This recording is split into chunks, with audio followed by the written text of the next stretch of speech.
Shri Vinayak Suzuki Kudal. सर्व मोटरसायकलवर Suzuki कडून 10 वर्षांची वाढीव हमी, कमीत कमी डाऊन पेमेंट मध्ये मोटरसायकल खरेदी करण्याची सुवर्ण संधी।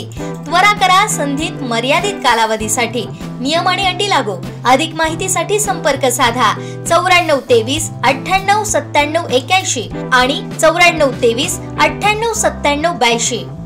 भाजपच्या माध्यमातून विकासाचं व्हिजन आम्ही घेऊन जाणार आहोत। मी एक सैनिक म्हणून उमेदवारांसोबत उभा राहणार असून घरोघरी प्रचारासाठी जाणार आहे, रणांगणात उतरणार आहे, असं मत भाजप युवा नेते विशाल परब यांनी व्यक्त केलं आहे। भारतीय जनता पार्टीचा सिंधुदुर्ग जिल्ह्यातील आजचा हा अतिशय महत्त्वाच्या बैठकीचा आढावा बैठकीचा कार्यक्रम आहे। त्याचबरोबर सन्माननीय सर्वांचे लाडके महाराष्ट्र राज्याचे देवाभाऊ मुख्यमंत्री साहेब यांच्या आशीर्वादाने आज आमच्या या कोकणचे सुपुत्र सन्माननीय प्रदेश अध्यक्ष रवींद्रजी चव्हाण साहेब यांचं पहिल्यांदाच सिंधुदुर्गात आणि कोकणामध्ये आगमन होत आहे। त्यांचं जंगी स्वागत। दुसरी गोष्ट, या ठिकाणी विशेष म्हणजे सन्माननीय रवींद्रजी चव्हाण साहेबांच्या आशीर्वादाने, त्यांच्या संकल्पनेतून आपण एक इमारत उभी करून त्या ठिकाणी भारतीय जनता पार्टीचं एक अत्याधुनिक कार्यालय, सुसज्ज कार्यालय आपल्या सर्व जनतेसाठी एक आगळं वेगळा एक कार्यक्रम आज ओपनिंग होत आहे। त्या ठिकाणी विशेष उपस्थिती या सिंधुदुर्ग जिल्ह्याचे आमचे पालकमंत्री सन्माननीय नितेशजी राणे साहेब, या प्रकारे असंख्य कार्यकर्त्यांचा आजचा हा एक चांगला मोठा कार्यक्रम संपूर्ण कोकणासाठी हे कार्यालय आपण ओपन केलेले आहे। त्याचं संकल्पना ही रवींद्रजी चव्हाण साहेबांची आहे। आम्ही नाममात्र आहोत, आम्ही सर्व सैनिक या ठिकाणी एकत्रित येऊन एक चांगला कार्यक्रम करत आहोत। भारतीय जनता पार्टीमध्ये प्रवेश कोण करतायत या प्रश्नाचं उत्तर असं आहे की सिंधुदुर्ग जिल्ह्याचे जिल्हाध्यक्ष या प्रश्नाचं उत्तर देतील, कारण हा अंतिम टप्प्यातील शेवटचा प्रश्न आहे। कारण कोणाचा प्रवेश आहे मला सुद्धा माहिती नाही। प्रवेश हा वरिष्ठांच्या मान्यतेने, जिल्हाध्यक्षांच्या मान्यतेने त्यावेळी घेतला जाईल। आव्हान देत नाही, कोणावर बोलत नाही, आम्हाला कोणावर बोलण्याची अपेक्षा नाही आणि गरजही नाही।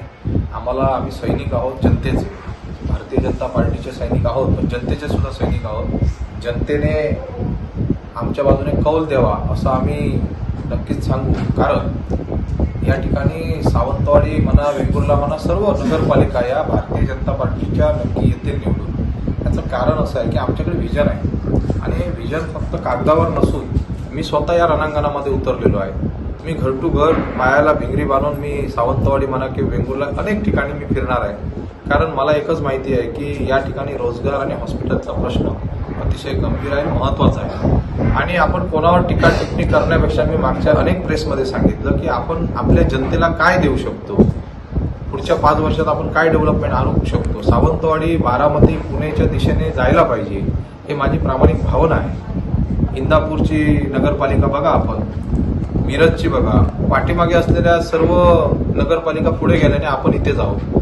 मी असं म्हणत नाही, कोणावर टीका टिप्पणी करत नाही, पण ती बुद्धिमत्ता असते की बाबा नगरपालिकेला निधी, आणि निधीपेक्षा एक प्रायव्हेट सुद्धा निधी असतो, तो निधी आणण्याची क्षमता माझ्यामध्ये आहे, सन्माननीय रवींद्रजी चव्हाण साहेबांमध्ये आहे किंवा नितेशजी राणे साहेबांमध्ये आहे। फक्त यावेळी माझ्यावर बघून किंवा माझ्या या सर्व मंडळींवर पाहून भारतीय जनता पार्टीचे नगरसेवक आणि नगराध्यक्ष निवडून येतील, मला याची 100% इच्छा आहे आणि ती इच्छा नक्कीच संपूर्ण जनता मान्य करेल।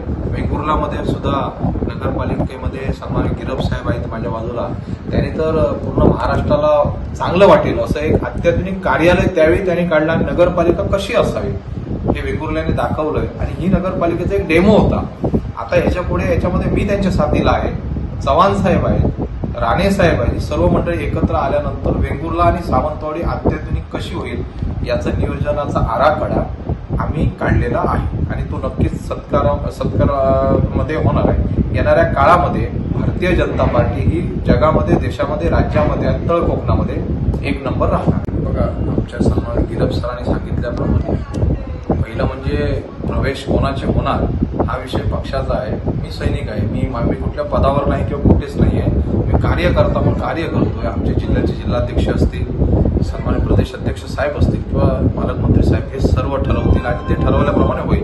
मुद्दा एकाच गोष्टीचा आहे की आपण डेव्हलपमेंट या विषयावर अतिशय महत्त्वाचा विषय आहे। पत्रकार बंधूंनी सुद्धा रान उठवलं पाहिजे की कोण प्रतिस्पर्धा लावली पाहिजे की कोण इथे डेव्हलपमेंट करू शकतो। प्रत्येक पक्षामध्ये गिरम साहेब बोलले की चढाओढ आहे, परंतु भाजप पक्षामध्ये असं नाहीये. एका नगरसेवकसाठी 5-5 लोक आमच्या पक्षातले लोक इच्छुक आहेत.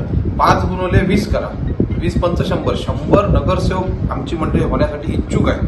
म्हणजे आमच्याकडे एवढे सैनिक आहेत की ही सैनिकांच्या समोरचे पक्ष काहीच नाहीये. मी तर म्हणतो आमच्या पक्षाची ताकद खूप मोठी आहे. त्यामुळे आम्हाला तिथं हा विषय खूप लांबचा आहे. पण आमच्यात जो एखादा नाराज असेल तर त्या नाराजाला घेऊन कसं लढायचं, म्हणजे आमच्या गर्दीतला एखादा माणूस ओढून घ्यायचा आणि तो त्याला तिकीट आणि त्याच्या गळ्यात हार घालायचा. म्हणजे आमची ताकद केवढी मोठी आहे हे आपण समजून जायचं आहे. आम्हाला एवढंच म्हणायचं आहे, ही ताकद फक्त आमच्या पक्षाचे झेंडे लावण्यापुरती नाही, तर मी पहिल्या दिवसापासून सांगितलं डेव्हलपमेंट. सर्व पत्रकारांनी पण रान उठवलं पाहिजे की बाबा या ठिकाणी डेव्हलपमेंट जो करेल नगरसेवक, जो चांगला नगराध्यक्ष असेल त्यालाच निवडून द्यायचं. आणि या नगरसेवक आणि नगराध्यक्षांच्या पाठीमागे आणि समोर मी आहे, सन्माननीय रवींद्रजी चव्हाण साहेब आहेत, पालकमंत्री नितेशजी राणे साहेब आहेत. हे संपूर्ण बल आहे आणि विशेष म्हणजे देवाभाऊ आहे. देवाभाऊचा हात आणि ताकद असली तर या सावंतवाडीचा कायापालट हा नक्कीच होणार आहे. आमचे दिवसभरातले सर्व अपडेट्स, ताज्या घडामोडी आणि थेट लाईव्ह पाहण्यासाठी सबस्क्राईब करा, लाईक करा कोकणचं नंबर 1 महा चॅनल कोकण 7 लाईव्हचं YouTube चॅनल.